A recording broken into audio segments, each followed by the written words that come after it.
Good afternoon, everybody. It's more of an honor today than it ever has been for me to stand up here after 10 years at Ohio State, 8 years now as the head coach, to represent our program, to represent the Ohio State University, represent the great state of Ohio, and all of our fans. It's a very, very special place, and I understand that more and more every year. I want to thank Tony for his leadership. Tony is somebody who is a very hard worker. Anybody that's worked with Tony will quickly learn how hard he works. And his leadership has put us in a great position here in the Big Ten. You know, people will talk about, the SEC and the Big Ten. I mean, certainly we've won the last 3 national championships here in the Big Ten, but to me it's about where are we at this year? What are we putting on the field this year? And then where are we going into the future? And as college football changes and college athletic changes, I think the Big Ten is very, very well positioned, and for a lot of reasons. And one of them is because of Tony's leadership. Another one is because of the 18 member institutions, their locations throughout the country, their brands, their fan bases. And so it's clear to see we have big momentum, and a big part of that is because of Tony. I think our coaches within the Big Ten is as strong as I've seen since I've been in the Big Ten. When you sit in the meetings and Tony's in there, he listens. We go in there, we vent, we talk about a lot of things, we complain. It's part of the job with all the change that goes on, and he can't fix everything, but he's listening. And he's going to do what he can when he leaves to get those things addressed. But I can't tell you how much respect I have for their 17 guys in that room. When you look all the way up and down, the entire conference, this is as strong as it's been. And I got a lot of respect for the guys in that room. I want to thank our new president, Ravi Bellamkonda, who his leadership already at a short period of time has been excellent. Anybody who gets around Ravi quickly understands he's got a high level of intelligence. He can identify problems quickly, get them addressed, and start working people towards a solution. And he may have said early on that he's going to learn more about athletics, but he learns quickly. He knows more than he puts on, and we are in great hands right now at Ohio State with him there. And he spoke yesterday and talked about the momentum right now at Ohio State, and he's exactly right. I want to thank the board and the cabinet at Ohio State for what they do and their support for what we do, because we have nothing if we don't have talent acquisition. And so it starts with our coaching staff, and with their support, we've put together what I think, I'm obviously biased, I think it's the best coaching staff in America.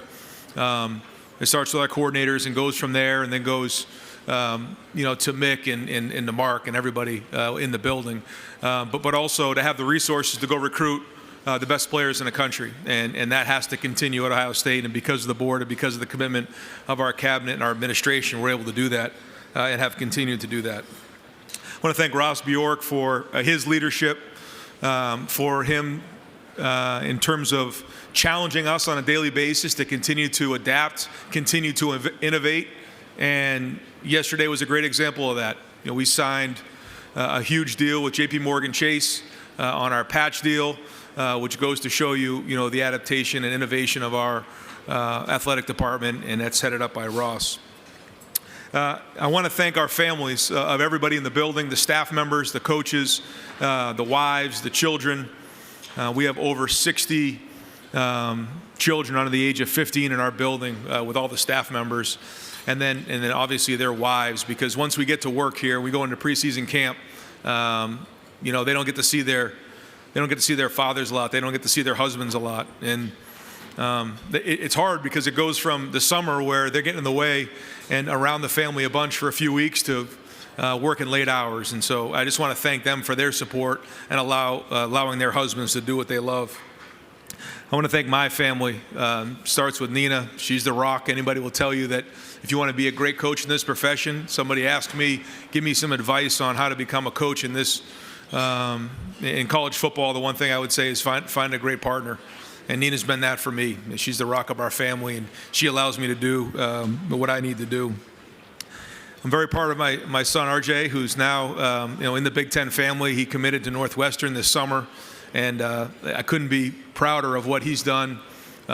He's obsessed with football, and he's in great hands with David and his group. What a unique experience that was, going through that process, but excited to see his senior year and proud of where he's going. And then my two daughters, Grace and Nia, who, funny to think that they don't remember anywhere else.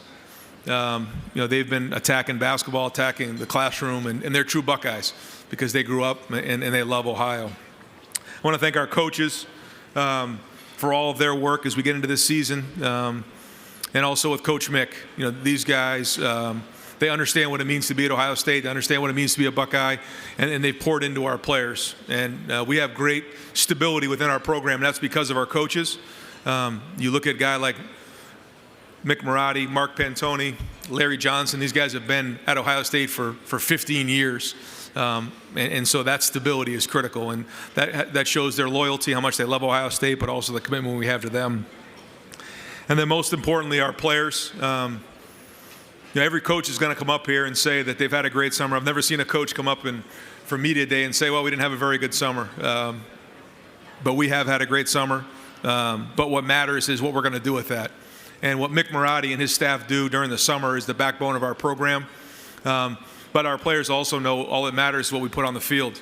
And so as we get to work here next week and get on the field for preseason camp, it's an important preseason camp. The season that we have ahead of us is going to be a monster, and we're fired up about that.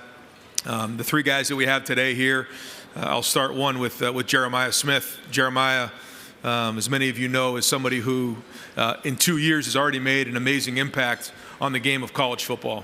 What he's meant to the game on the field, but also off the field, is tremendous. And he has a chance to leave a legacy behind, and he knows that. He's got a whole generation of young players that look up to him and who he is. He's a household name, and he's had a great offseason. He's taken the step into a leadership role, and it's great to watch him find his voice. Julian Sayin, in now year 3 with us, year 2 as a starter, has a different look in his eye. I said before, he had great success last year. He won his first start ever, home against Texas in a big, top 5 matchup. Won a rivalry game in the, sideways snow, but then, came up short at the end of the year. We all did, but when you look in his eye now, you see a different person. You see a different body. He's worked hard. He's gotten stronger.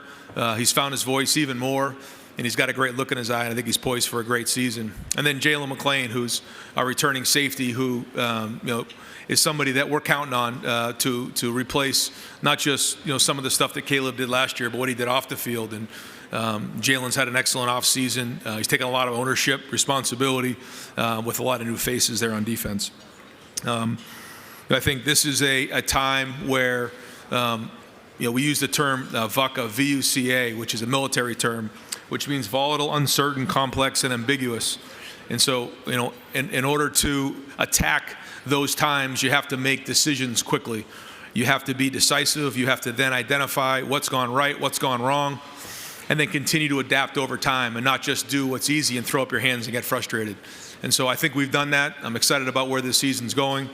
And now we're getting back to what matters the most, and that's football. And so as much change that's gone on across the off season, we're back to what matters the most, and that's playing the game. So appreciate you guys, and whatever questions you guys have, fire away.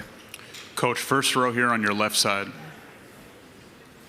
Hey, Coach. Nick Hamilton, Nightcast Media. Wanted just to ask you about with the development you've seen in Julian Sayin from last year into this season as far as developing more chemistry with Jeremiah and Chris and the rest of the offense.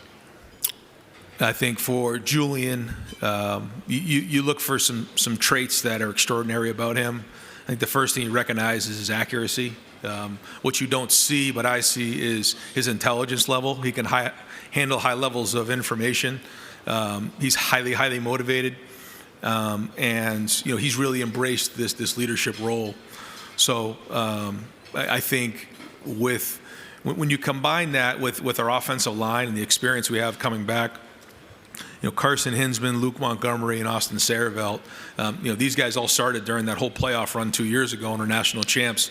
They're now back, and And then you combine that with other guys in a room, like Josh Padilla, like Philip Daniels, Ian Moore.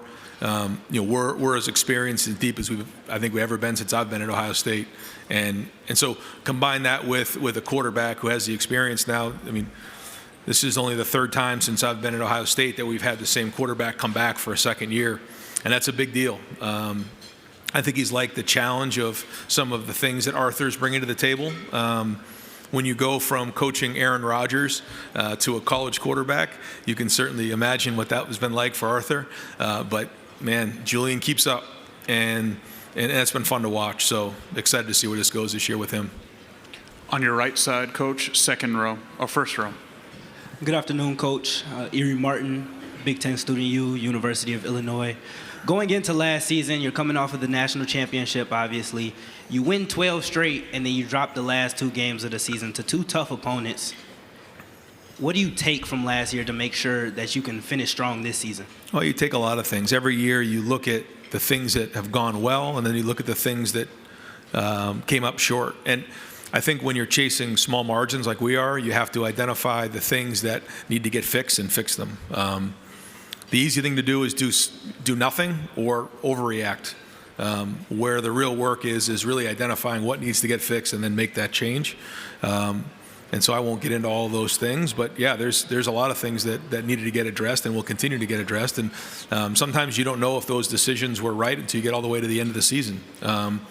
I think this year, based on the way our schedule looks and the way it's laid out, we're going to get some early feedback in these games, and we're going to have to play well down the stretch in the fourth quarter.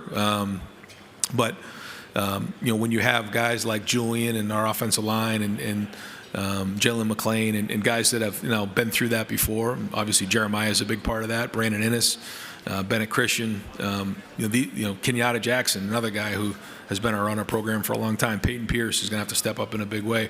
But they were all part of that. They saw that. They saw the championship run. They saw us coming up short last year. And so all that will play into this season. And then we have a lot of guys who are coming in for the first time that they need to prove themselves. And that's good, too.